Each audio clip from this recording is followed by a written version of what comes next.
Part 2।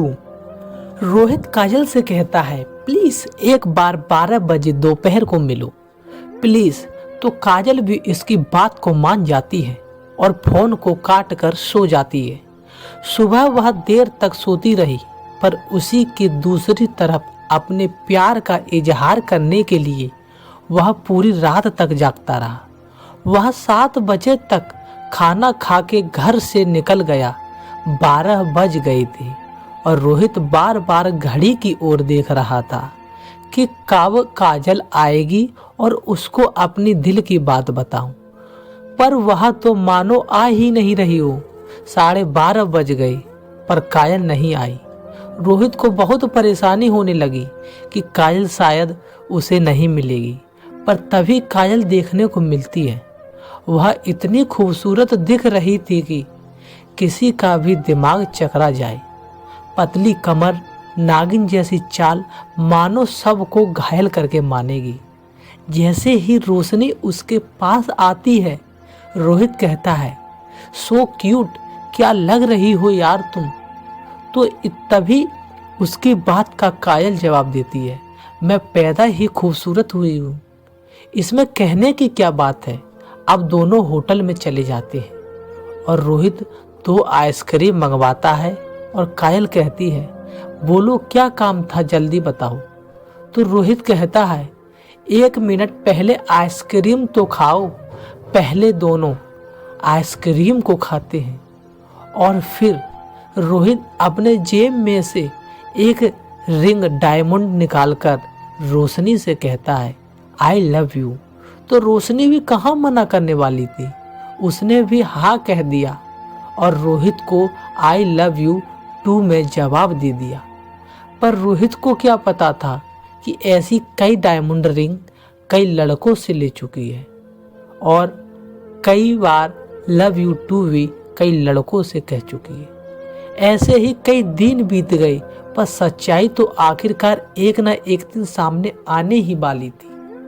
आखिरकार रोहित को यह पता चल गया कि प्यार में धोखा दे रही है और वह उससे जाकर मिलता है और उसे डांटने और काजल पर चिल्लाने लगता है।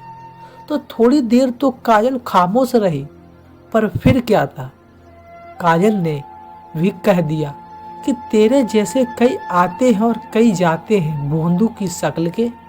तुमसे प्यार करने चला, तेरे जैसे कितने मुझे आई लव यू कहते हैं और डायमंड रिंग देते हैं, पर तू तो मुझे अपना माल ही समझने लगा। यह बात कहकर रोहित के मुंह पर वह डायमंड रिंग फेंक देती है। यह कहकर और सुनकर रोहित के पैरों तले मानो जैसे जमीन खिसक गई। फिर रोहित भी काजल को समझाता है, ऐसा मत कर, तू कभी पछताएगी, पर वह उसकी एक बात भी नहीं सुनती है और उसे जाते हुए कहती है, दिखना मत चूजे कभी। और काजल चली जाती है। धीरे धीरे काजल के लव अफेयर के चर्चे गली गली मोहल्ले में सुनने को मिलने लगे।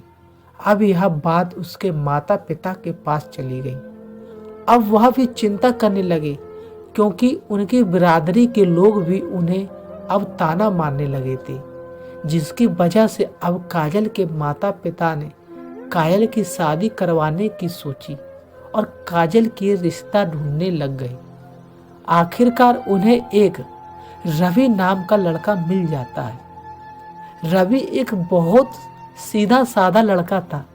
वह दिखने में भी ठीक ठाक था, पर फिर भी काजल ने अपने माता पिता के दबाव के कारण शादी कर ली।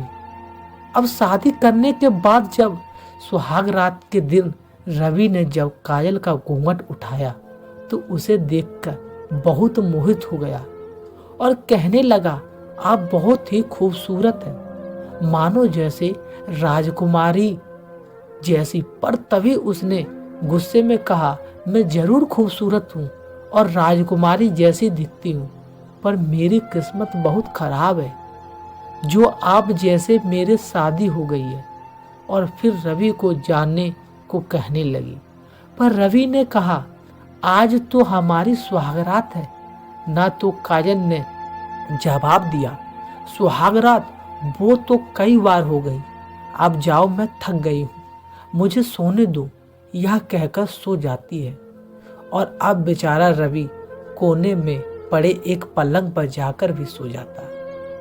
अब धीरे धीरे दिन बीतने लगे। अब रवि को भी पता होने लगा कि काजल उससे प्यार नहीं करती, पर फिर रवि जितना हो सके उतनी काजल को मानने की कोशिश करता है, लेकिन वह नहीं मानती। दोस्तों, अब तक इतनी है। पार्ट 3 में मिलते हैं।